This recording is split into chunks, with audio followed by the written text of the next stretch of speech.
The O'Reilly Fact is on tonight. What kind of man talks from both sides of his mouth on amnesty for illegal national television and still denies it? Check out my house, Mr. Trump. That's a lousy house. I'm gonna take your house with eminent domain and park my limos there. Verbal warfare already in motion between Trump and Cruz as South Carolina looms. Tonight we'll talk with Donald Trump about the race and key issues. It means ending the disgrace of this country having more people in jail than any other country in the world, disproportionately African American and Latino. What Senator Sanders will never say is that African Americans are killing their own and authorities are not stopping it. Isn't that the real racism? We'll have a special report. Also ahead, Karl Rove and Ed Henry on the presidential race. Dennis Miller on his trip to Antarctica. What do you think the temperature is? 1. Caution. You are about to enter the no spin zone. Factor begins right now.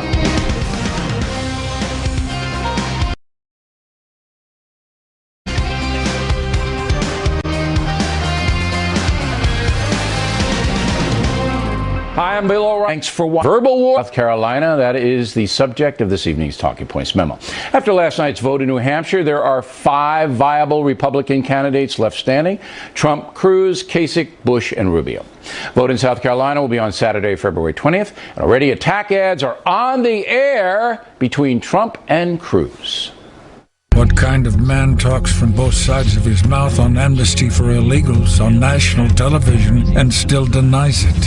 Who took more than $1 million in sweetheart loans from Wall Street banks and fails to disclose them as required by law? Ted Cruz, the worst kind of Washington insider who just can't be trusted. Look, I got the Trump action figure. No way, that's huge. What does he do? He pretends to be a Republican. Check out my house, Mr. Trump.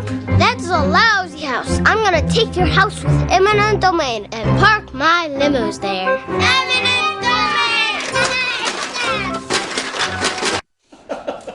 So you can see the South Carolina race will be intense as both Trump and Cruz vie for conservative voters, and the 3 more moderate Republicans desperately try to emerge. Now, on the Democrat side, Bernie Sanders must get black votes in order to compete with Hillary Clinton in South Carolina and Nevada. He started his campaign for those votes last night.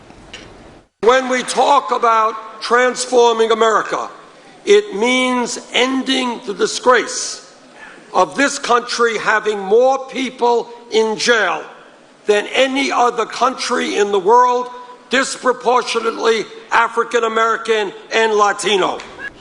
Well, Sanders says he is a straight talker, but not on this issue. Here's the truth. African Americans make up 13% of the total population in the USA, but commit 37% of all murders. And 90% of black murder victims are killed by other blacks. You will never, ever hear either Bernie Sanders or Hillary Clinton say that. Republican candidates will not likely point it out either because it's politically incorrect. It's much easier to cry racism than actually address the root causes of violent crime, which are a corrosive culture and the collapse of the traditional family. One footnote, some of the candidates made a big deal out of the heroin problem in New Hampshire, but of course failed to mention that President Obama and other politicians now consider selling heroin on the street, that's a deadly drug, remember, to be a nonviolent crime, not worth very much punishment. Thus, the risk-reward ratio of dealing hard drugs rises. Again, most politicians will never tell you the truth about social problems, preferring to pander. Trump and Sanders, the victors last night, largely won because they are seen as mavericks, outsiders who will dismantle a corrupt and inept political system. That is the perception. We'll see what kind of reality both bring going forward. And that's a memo. Now for the top story tonight, reaction. Joining us from his headquarters here in New York City is Donald Trump. So, after some reflection, after your victory last night, who do you think is your main competition right now among Republicans? I would say all of them, Bill. I have no idea. Just keep chugging. go forward. I think we have some really good positions, and I'm just going to use those positions. Strong military, take care of our vets, border control, security, generally speaking, now that we have the ISIS situation. Ever since Paris, it changed a lot, Bill, and it became outside big league security, and that was important. I think Obamacare is a very big issue. I see it. We're going to repeal it and replace it with something much better and much less expensive, and we have a lot of different things we're going to do. All right, but South Carolina, every state is different. You know that. And South Carolina, it looks to be a battle between you and Cruz for, number one, the evangelical vote, which you won in New Hampshire, and number two, right, the committed conservative vote. So we just saw the ad where your guy was saying that he's an establishment, whatever he may be. So don't you consider Cruz to be your main competitor in South Carolina? Well, he may be. I mean, he may be, but I really view them all. I mean, look how fast things can happen. I thought Marco would be there, and Marco had a bad debate. We have a big debate coming up on Saturday night. We'll see how it goes. So far, I've liked the debating. It's worked out well for me, but I watched that, and it was a pretty unpleasant situation so to watch. That could happen to you on Saturday. It could happen to anybody. No, it's not going to happen to me. Couldn't happen to you? A lot of things will. Okay. I hope not. All right. A lot of things, hey, Bill, a lot of things can happen. That's for sure. You said this morning on some other program that nobody really watches that Hillary Clinton is evil. Which one? I can't remember, but now you're on the big forum. You said this morning that Hillary Clinton is evil. What does that mean? Well, they asked me, one word. I never liked the one-word comparisons or analogies, but they asked me one word for various people, and she's got, there's a tendency, if you look at the job she did as Secretary of State and the destruction that she's caused, I don't know what it is. The word evil came to mind. The decisions that they made on so many different fronts as Secretary of State were absolutely insane. And I thought, but isn't that of the word evil. Are you invited Hillary Clinton to your wedding? You could have. Did you invite? You invited her to your wedding. I mean, you don't invite evil people to your wedding. I invited you to my wedding also. Yeah, but I am. I invited you to my wedding. I mean, also. evil applies to me. That's right. But Hillary Clinton. I got along with everybody. But hey, why Bill, would? But I'm curious about this. Inept, I could see. You're saying that her tenure as Secretary of State really wasn't good for the country. But that's more of an ineptitude than evil is evil. Okay, is it's somebody, inept. I could have used inept. But that's in your mind, though. Frankly, because it's in your mind that she might be evil. You know what at a certain point. You say to yourself, what's going on over here? How do you make so many bad decisions? You look at what's going on in the Middle East right now. You look at the decisions made by her and President Obama. Whether you call it evil or inept, I really don't care. But a lot of bad things have happened, and a lot of death has taken place. You don't really think she's evil, though. You don't think Mrs. Clinton's evil. Well, let's just keep it in abeyance. Let's see what happens. All right. Bernie Sanders, how do you assess the senator? I mean, is he a threat to the country, or do you find him amusing? How do you assess him?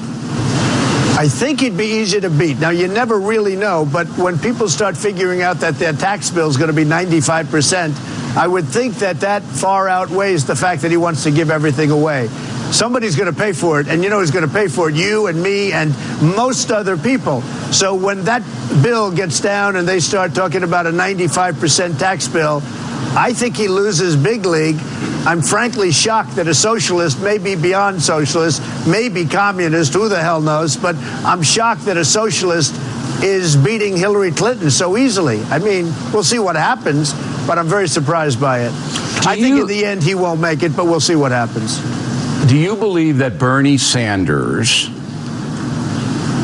thinks that he can get the stuff that he says through Congress? Because I gave you a hard time about immigration, that you're never going to be able to deport 12 million people. That's impossible. And I told you that. Yes, I will. No, you won't. Okay, we'll go back to that. Time will tell. All right. Do you think that Bernie Sanders believes what he says, that he's going to run up another $19 trillion debt and nothing's going to happen? I mean, what?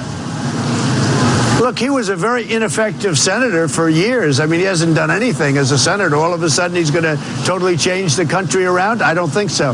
No, I don't think he believes he can get this through Congress. I don't think he even thinks he has a chance, but I think it sounds great for an election for his purposes. So you think it's a vanity run? You think it's a vanity run? No, I think that he does not believe he can get it through Congress. You'd have to ask him that question. Right. He does not believe he can get it through Congress. I fully believe that. Were you invited to the Sharpton-Bernie Sanders breakfast in Harlem today? Did they ask you to come? I'm devastated. I'm devastated that I was not invited. I would have loved to have been there. I would have loved to have been there. Would you like to? Because there's not a chance in hell, to quote Madeleine Albright, that Sharpton's going to support Sanders. I mean, he's a Hillary. Well, look, he's a Hillary guy. I know Al Sharpton better than I know you. And I've dealt with him for years and years and years. And, you know, when he's not political, he says, oh, I love Donald Trump. I love Donald Trump. But I will say, in fact, he came up to my office not so long ago to apologize because on his show, which is now off the air, which is a fortunate thing, he called me a racist. And he literally came up to my office and he apologized to me, which, by the way, I thought was very nice. So I know Al. You know, Al is just doing his thing, Bill. He does his thing. We all do our thing. He was doing his thing, and he continues to do it. All right.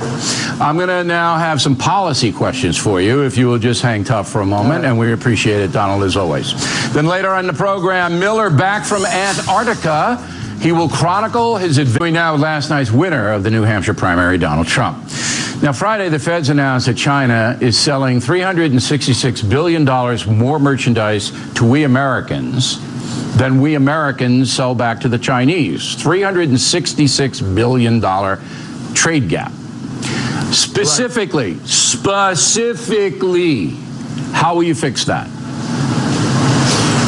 You know, this is my big point. I've been talking about it for years. But I want to know how you're going to do it. The number's actually higher than that. Well, listen to me. I'll tell you, okay? We are going to have to go. One of the reasons they're able to do it is they devalue their currency to such an extent. They are the single greatest currency manipulator that's ever been on this planet. And if they don't stop devaluing, we're going to have to charge them a tax on the goods coming in. They, by the way, Bill, just in case you don't know it, they tax our goods going into China. It's a totally unfair deal.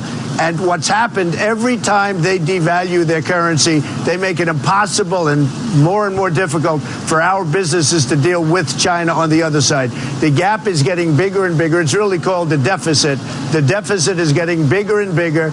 And unless we have somebody very smart and very tough that understands it, and our president does not understand it, but I understand it better than anybody, we're going to have nothing but trouble. So you're going to say to be 505. If Bill, you it's going to be $505 billion this year. I'm going to slap a tariff on all Chinese goods coming into the United States. Okay. They then are going to say to you, President Trump, we are going to sell all of our bonds that we are holding for America's debt. We're going to flood the market with them and crash your currency. That's what a trade war would do. They're not going to crash. No. They wouldn't crash. They won't crash our currency. They'll crash their economy. That's what they're going to crash. They start playing that. Bloody. They will crash their economy. You will have let me explain something. We're too dependent on China. We're too dependent. They will have a depression the likes of which you've never seen if they ever did that. That's what would happen, Bill. I mean, you know what people don't understand in our dealings with China? We have the cards. They don't have the cards. It's a high Unfortunately, we have political leaders that don't. We have the cards because they need our economy. And that was a good specific answer, and I appreciate that. So now let's go on to your statement. You're going to deport 12 million people. As you have to know, each one of the 12 million people here illegally is entitled to due process. That means that if Donald Trump, as president, issues a deportation order, they are entitled to a court hearing in front of a judge. With 12 million people, it takes us up to 2,000. They are. Excuse me. 2,086. If they're here illegally. Bill, if they're here illegally, they may or they may not be. Just like the argument we had about the anchor babies. I'm telling you, in my opinion, you don't need. All settled law says once you're here, you are entitled to our constitutional protections. Every single case. All right. Just so you know. I disagree. Okay? Okay. I disagree. That doesn't mean I wouldn't do that. That doesn't mean I wouldn't do it. They'll block if it. they're here illegally, I disagree with you. They'll block it. The federal courts They're here will block illegally, it. Bill. Look, Hey, Obama Bill, just got blocked Bill, on... They're here illegally. It doesn't matter. They're entitled to constitutional protections. Obama just got blocked on A, his illegal immigration amnesty, and B, in telling the coal companies that you can't have a certain amount of emissions. He got blocked on both of them. You and I had an argument not so long ago about the anchor babies, where somebody comes, has the baby here, and they're forever going to be taken care of. And everybody said you need a new constitutional amendment to end that. They turned out to be wrong. I turned out to be right. You just need an act of Congress. Right. You don't need a new constitutional amendment. And we had the same discussion. You can change the law, but not retroactively. You can change it, but not retroactively. Okay. So, Bill, what you're saying would mean that if somebody just walked across the border, and they're here for a couple of days, and a Border Patrol catches them, they can't bring them back. We have to go through a whole long process, right? It depends. Because you're not right about that. They can catch them in the act of crossing. If they catch them in the act of crossing, they can repatriate right away. If they're here and established, they get the due process. All right, one more thing. Right, I disagree. All right, okay. That's what makes our program great. We have lively debate. You know that. All right, in Colorado, they legalized pot, okay? $1 billion industry, $1 billion a year industry in Colorado.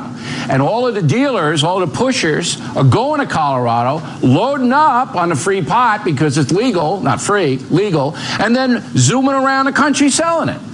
Does that concern you? It's a real problem. What would you do? It's a real problem. What would you do? There's another problem. In Colorado, the book isn't written on it yet, but there's a lot of difficulty in terms of illness and what's going on with the brain and the mind and what it's doing. So, it's coming out probably over the next year or so. It's going to come out but what loud would you and clear. do to stop it? It is. What would you do as president? I would really want to think about that one, Bill, because in some ways I think it's good and in other ways it's bad. I do want to see what the medical effects are. I have to see what the medical effects are. And by the way, medical marijuana, I am in favor of it 100%. But what you're talking about, perhaps not. It's causing a lot of problems out there. But the medical marijuana thing is a ruse that I got a headache and I need 2 pounds of marijuana. It is, but I know people that have serious problems, but that and they did that, and it really does help them. Okay. All right, was that fun? Fun interview? Another one? Fun? You like this show better than anyone, right? It's always a pleasure after I have 1 hour's sleep coming in from New Hampshire to be on your show. But you still look tan. You still tan, even though you're not getting any sleep. I don't know how that happens. Donald Trump, everyone. We'll see you soon. Maybe it's good. And once again, congratulations on the victory in New Hampshire. Ted Cruz on The Factor tomorrow. We hope he comes. Also, we've invited Hillary, Bernie Sanders. They have open invitations anytime. I'll come at 3 in the morning and interview them. We hope all those politicians take advantage of our invitations. Directly ahead, Ed Henry on Sanders and Hillary fighting for the black vote and how they will handle one Donald Trump. Also, Miller back from the South Pole or somewhere, and Karl Rove on disarray inside the Republican establishment. Those reports after these messages. Campaign 2016 segment tonight. Persistent reports say there's trouble inside the campaign of Hillary Clinton, but is that true? Joining us now from Manchester, New Hampshire, Ed Henry's covering the Clinton campaign for us.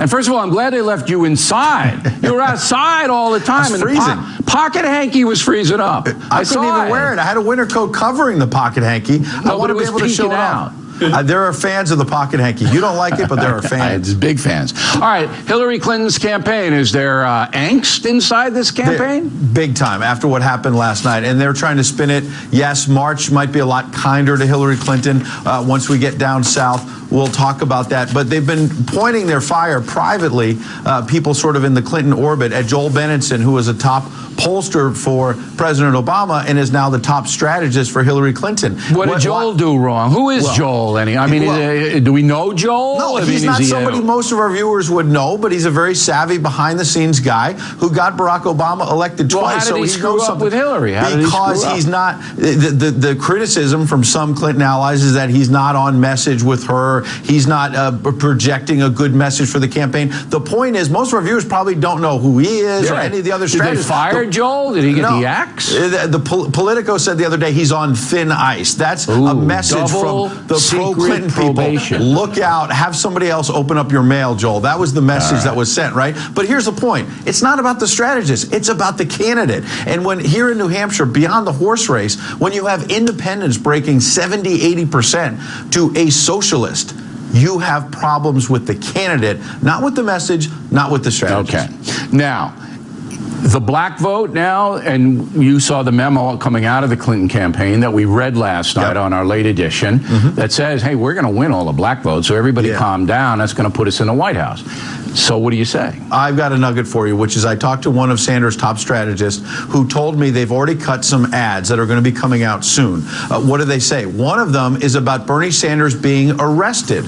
What's that about? 1963, the University of Chicago, young, white, Jewish Bernie Sanders was fighting for African-American rights, voting rights, other rights, and was arrested. And I'm told they found at least one or more African-American classmates and friends of Bernie Sanders who are going to go on camera and give very emotional testimony to the fact that there were very few white Americans standing with them at the University of Chicago and willing to be arrested. Does that mean he's a hero, that he's a saint? No. We'll hear all this out. He did good things. There are others who did that. But that could be a good ad, and it could show that he actually did something back then. I believe he did. What the Clinton camp is doing, which is rolling out endorsements from African-American leaders, which is important. That's good as well. But Bernie Sanders, I think most Americans don't know his personal story, and that ad could be very effective. Okay, and we'll wait till it comes out. We'll show it to everybody. Now, finally, with the big Trump win, does that change Sanders and Clinton's opinions of Trump as a potential rival? Clinton's super PAC today immediately came out. What did they do? Did they go after Bernie Sanders? No.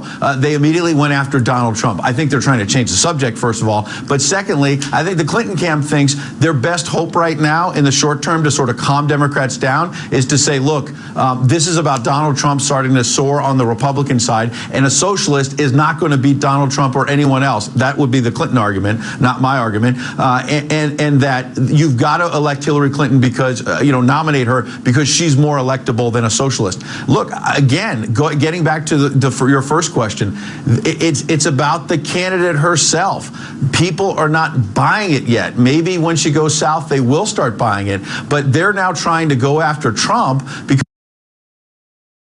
because they want to wake up the Democratic base and say, look, if you nominate, Trump could probably beat Bernie, but they're saying, but he can't beat Hillary. But when you're talking about Trump and not yourself, that tells you you got problems. All right, and Henry, everyone, plenty more ahead. As the factor moves along this evening, the Republican establishment reeling from Trump's big victory yesterday. Karl Rove has some thoughts on that. And Miller back in California after his trip to the bottom of the planet. I hope you... Impact segment tonight, exit polling shows young women in New Hampshire broke, but why? With us now here in New York City, Ebony Williams and Monica Crowley. All right, Monica, you're first. Why? I think a couple of reasons. First, Barack Obama has successfully moved the whole Democratic Party to the far left, so Bernie Sanders' brand of socialism is far more accepted among young people across the broad base of Democrats. Second thing is that the Clintons are old news. Bernie Sanders, even at the ripe old age of 74, is new to them. He's like a new car. It's new to them. Also, young women do not like Mrs. Clinton, and they can't relate to her. Why? Why don't they like Mrs. Clinton? I mean, she's not a likable candidate. She's a terrible retail politician. It's got to be more than that. Do you know why they don't like her or why they're going for Bernie Sanders? I think Monica hits on some good points. But in addition, look, I think last week's tactics of kind of feminist shaming, trotting out Madeleine Albright, thank you, and Gloria Steinem, that feminist shaming totally backfired, Bill. I don't think they like that at all. Young women even know who they are. Come on, give us more credit than that. They didn't want to be shamed.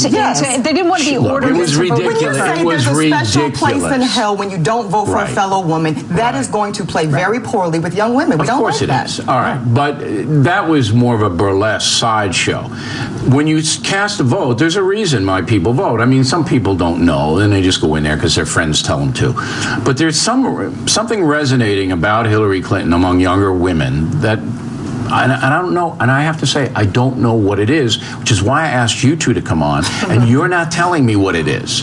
Do you have any deeper, you have a PhD, is there any deeper thought? I just told you. Is it trustworthy? Is she too slick? Look, most young people are idealistic. They don't know what socialism is. They find it appealing. Forget about that. They're rejecting her. She's a mainstream Democrat. It's not just women rejecting her. They're also rejecting her message. You know, many people are saying, what's her message, I'm going to tell you what it is. Right, she has one. What? It's my turn. And she's putting it under the guise of it's our turn collectively as women, right? We're going to have the 40,000 cracks in the glass. Young American women don't like it because it feels reject marginalizing. A woman in the White House. Because it feels patronizing, Bill, and marginalizing. Well, wait, and I got to word this very, very carefully. One of the reasons Barack Obama won was because African Americans voted for him to the tune of 93 or 94%. That's right, Bill. And a lot of it, some of it, was because of his skin color. Some of it was because of maybe his skin color, but not because he said, oh, us downtrodden victimhood mentality. He talked about hope and aspiration in the black community, and that resonated. Not this oppressive, marginalizing message. Right. So Obama didn't overtly say, vote for me because I'm black vote for me because I represent change. He just said, you know, I'm going to give everybody a better deal, whereas Hillary's saying, vote for me because I'm a female. If you don't, you'll go to hell. I'm a woman, and that doesn't wash with young voters who are putting ideology. This is what I'm trying to tell you. They're putting ideology, the agenda, the attitude of Bernie Sanders ahead of the fact that Hillary Clinton is a mere woman and therefore we should vote for her. It doesn't, Bill, 80% of millennials, it's not just women, 80% of these younger voters voted for Bernie Sanders. It's not a male-female deal. Younger women are looking at her and saying it doesn't matter. Tomorrow night, where do you see this tomorrow night? A lot of these younger voters don't know anything. Well, now, I said last night, late, because I'm sure you guys were in your jammies and asleep. We were on the air. I said last night with that when Gloria Steinem said the only reason that young women are supporting Bernie Sanders is because they want to meet guys. All right, that's what Gloria Steinem said. And I said, why would you want to meet a guy that's going to take all your stuff? If you like Bernie Sanders and you go out on a date with some guy who likes him, he's going to take everything from you. Well, that's a nice car, Ebony. I'd like it. I don't have one. I don't want to date that guy, Bill. Yeah. Look, that was an incredibly sexist comment by Gloria Steinem, and she tried to back, she tried to backpedal it a little bit. Look, these are first-wave feminists that you're talking about. Hillary Clinton, Madeleine Albright, Gloria Steinem, young women, and frankly, younger guys. They're rejecting them. They can't relate to it, and it doesn't matter to them. That's what I'm trying to tell you. Gender doesn't matter. Thinkers too, but I think you don't give us enough credit as young women. Us? Most of us. Yeah, I consider myself a young woman. Ebony, you're so far off the us. Where do you see what Waters has come back with? I just think we're independent thinkers, and it's not all about ideology. You can't generalize. I understand that. But tune in tomorrow for Waters. Ladies, thank you very much. Thank you. We come right back. It will be Miller time, the D-Man on the New Hampshire vote and his trip to Antarctica. Miller is next. The O'Reilly Factor, the #1 cable news show. For 15 years. And counting. Thanks for staying with us. I'm Bill O'Reilly in the Miller Time segment tonight. Let's get right to the sage of Southern California who joins us after on us. What say you? Well, it was a big night for comb-overs, Billy. Big night for comb-overs. I find it funny that the yield of the Woodstock generation is the cranky old get-off-my-grass guy, Max Yasgur, who rented the farm out to the kids for the concert. I see where Bernie went down and had breakfast with Sharpton today. Can I tell you, they're still sitting at the table because nobody knows how to pick up a check between the two of them. I don't want to know Sanders. I don't want to meet Sanders. And as a matter of fact, if he wants some income distribution, I'll give him a few bucks to head the other way.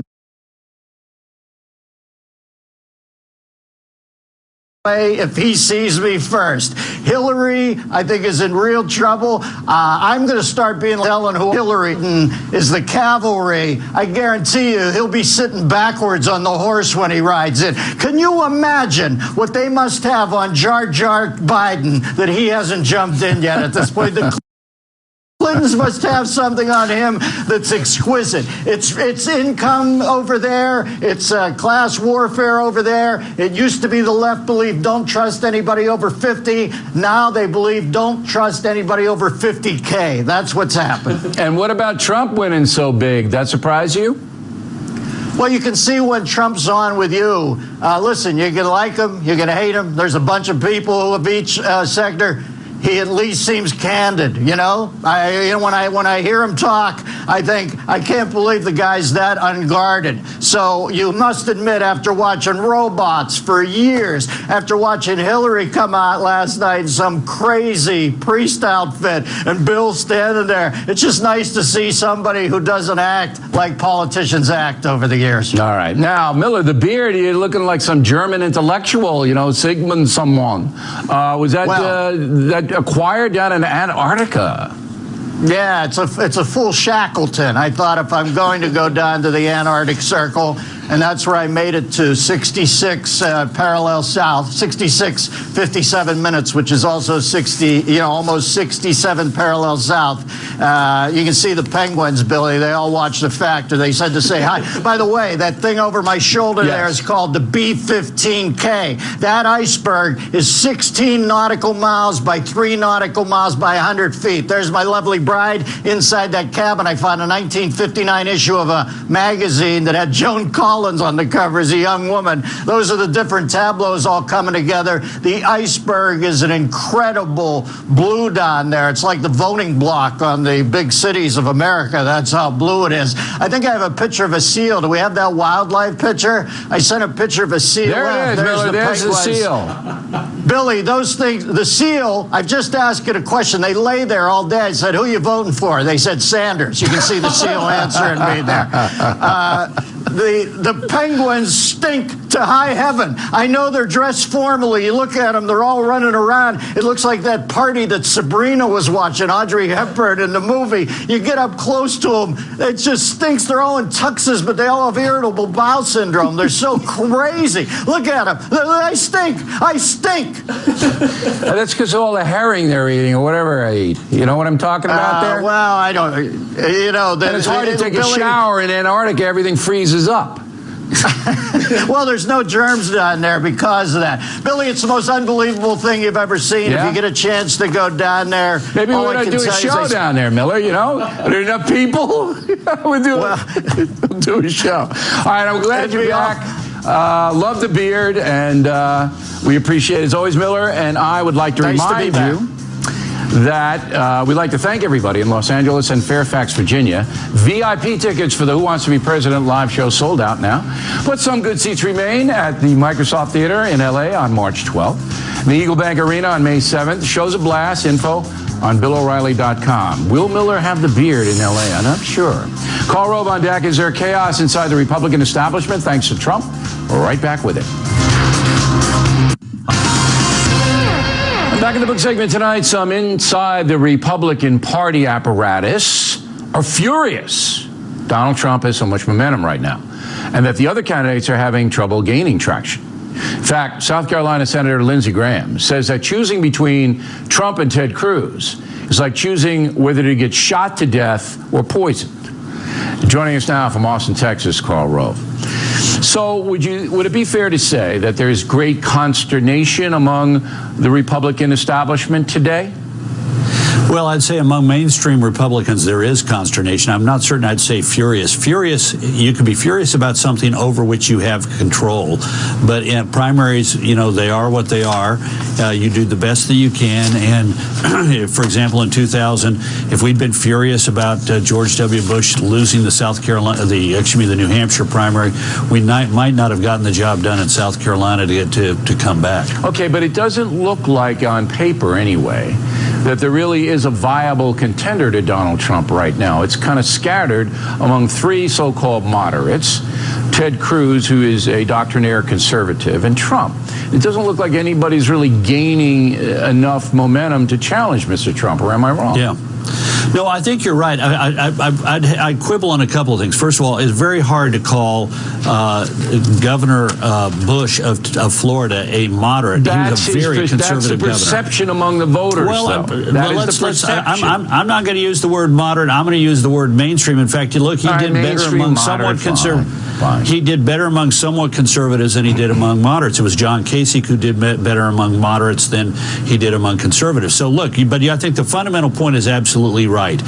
Donald Trump had a really good night last night, a very good night. It was not only did he beat the number that he was shown at in the final rolling average of the polls, 32%. He got 35. And more important than that is he had a very good speech the other night. It was very different from what he'd done before. It wasn't a great speech, but it was significantly different in tone. He was kind to his opposition and showed a little humility. But look, that's not what the issue is. The issue is what's going to happen in South Carolina. We're advancing the story tonight. Did you see the commercials that I used up top of the program? The anti-Trump commercial by Cruz and the anti-Cruz commercial by Trump? They're pretty vicious, and I expect that to continue. Oh, yeah. Look, Cruz has to go after Trump. There's a little known number in the results out of New Hampshire that ought to give great concern to Ted Cruz. He very smartly said, I'm not going to go out and make a big deal about New Hampshire. I'm going to downplay my choices, and I'm going to work like the Dickens to get the roughly 23% of the electorate in New Hampshire that are self-identified white evangelicals. I'm going to work to get them, and maybe I'll get a surprise. Well, he came in third, but he lost the white evangelicals to Donald Trump, 27-23. If that happens in South Carolina and the so-called SEC primary states that vote on March 1st, that's where Cruz is counting on having a big win and jumping to the fore and being in first. But if he's losing white evangelicals in South Carolina, he's going to be losing them in the SEC primary states, and he is toast. If he can't come out of there with a heavy head of steam. I know that. It's like Gingrich, but Gingrich did win last time thanks to CNN attacking him about the open marriage thing. That put Gingrich over the top in South Carolina. But at this point, a lot of people are saying, hey, it's Trump's to lose. If Trump doesn't screw up, he's got a pathway. Last word. I'm not certain I'd agree with that. It's awfully early. Remember, it took until May 14th of 2012 for the final opponent to Mitt Romney to drop out, and it took until May 24th to Mitt Romney to get 50% of the delegates at the Republican National Convention to become the nominee, and that's before we added a heck of a lot more states with proportional. Right. This contest is going to go a long time, and if Donald Trump takes his foot off of the gas, that's when he's going to get surprised. He doesn't Just drive, like Ronald Reagan surprised. He got people driving for him. He doesn't. Well, he better be driving that particular bus because those people might take their foot off the gas. Candidate has got to call the pace. Thank you. Back to tip of the day. Something Cam Newton said. The tip moments away. That's why Trump's message resonates. And Sanders' message too, Jerry, but the approach is obviously different. Nancy Spencer, Los Angeles, I am disgusted by the results in New Hampshire. Who is going to save us from Trump and Bernie? Alberto Abalo, Santiago, Chile. Voters in New Hampshire preferred Sanders to Hillary over the honesty issue, but the senator is not being honest when he makes unfeasible promises. Hebron Dudovitz, Jerusalem, Israel. Without a doubt, the American media is biased against Trump. They fear him. Don Helgerson, Jakarta, Indonesia. Nothing peevish about it. 65% of Republican voters in New Hampshire rejected Trump. A lot of people still not buying him. Jim Walter, Athens, Georgia. Here's the headline out of New Hampshire. Thousands of women chose hell over Hillary. Chris Rogers, Washington, D.C. Bill, there are none as even-handed as you are. Your fair coverage of the candidates sets an example for all news outlets. Well, I appreciate that very much, Chris. Brian Andrews, Lake Forest, Illinois. I am a high school student and wanted to do a report on killing Reagan. The teacher said, Bill O'Reilly is a conservative populist who doesn't know what he's talking about, and wouldn't let me. I still enjoyed the book. All I can say is that I am sorry you have to be exposed to a teacher like that, Brian. It's the way of the world these days. Reverend Jim Belcher, Wilmore, Kentucky. Mr. O'Reilly, I read Killing Jesus and found it utterly enthralling, especially the description of John the Baptist's execution, grace and peace. Well, I thank you, Reverend. Today is Ash Wednesday, and Killing Jesus is the perfect book to make the Lenten season Really meaningful. I think you'll all enjoy it if you haven't read it. Ellen Osterhaus, Miriam, Kansas. Bill, you were adamant in saying you would not appear on the Colbert Show, or changed your mind. He asked me a couple of times. I finally decided to give it a shot. When I do a program like that, I reach some people who have no idea what the factor is. John Trapani, Hollywood, Florida. O'Reilly, you and Colbert had lots of energy, and he was very respectful. Is he your new best buddy? No. And finally tonight, the factor tip of the day. We've been on a campaign to ban the phrase, at the end of the day. But sad to say, we may be losing this fight. You know, at the end of the day, when you invest so much time, when you sacrifice so much, and things don't go as planned, I think emotions take over. But at the end of the day, you know, things has to happen. But at the end of the day, we had an unbelievable season. Now, the problem is word repetition is numbing and blocks creative thinking on the part of the speaker. For example, saying cool every 2 minutes sends a message that you're a zombie. That kind of thing are not good. At the end of the day, we should all think about what we are saying. Factor tip of the day. End of the day. And that is it for us tonight. Please check out the Fox News Factor website, differentfrombillO'Reilly.com. Also, please spout off about the Factor from anywhere in the world. O'Reilly at FoxNews.com, O'Reilly at FoxNews.com. Name and town if you wish to opine. Word of the day, do not be invidious. Tomorrow, Water's World. You got to see this one. Again, thanks for watching us tonight. Miss Megan is next. I'm Bill O'Reilly. Please remember, the spin stops here, so we are definitely looking out for you.